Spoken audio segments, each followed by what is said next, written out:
কাজলি। দুই হাতে খাবারের ব্যাগ, আট পৌরে গৃহবধূর পরনে কখনো শাড়ি, আবার কখনো সালোয়ার কামিজ। মুখে লেগে রয়েছে পরিতৃপ্তি হাসি। কাক ভরে উঠে সে রান্না করে সেই সব মানুষদের মুখে অন্ন তুলে দেওয়ার জন্য, যাদের দিন কাটে টেনশনে কিংবা রাস্তার ফুটপাতে।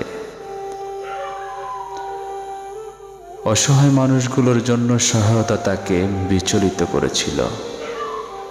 সে তাদের কিছুটা দায়িত্ব নিজের কাঁধে তুলে নেয়। কিছু এই মহান কাজের জন্য তো চাই অর্থের জোগান। তাই সে ঠিক করে সেলাইয়ের কাজ করে সে অর্থের জোগাড় করবে। কখনো তাকে নিজের গহনা বিক্রি করতে হয়েছে, তবুও সে পিছু হাঁটেনি, নিজের সিদ্ধান্তে অটল থেকেছে। এখন সেই অনাহারে থাকা মানুষগুলো তার জন্য অপেক্ষা করে থাকে। তারা জানে সে আসবে খাবার নিয়ে। কাজলি, অনাহারীর কাজলি।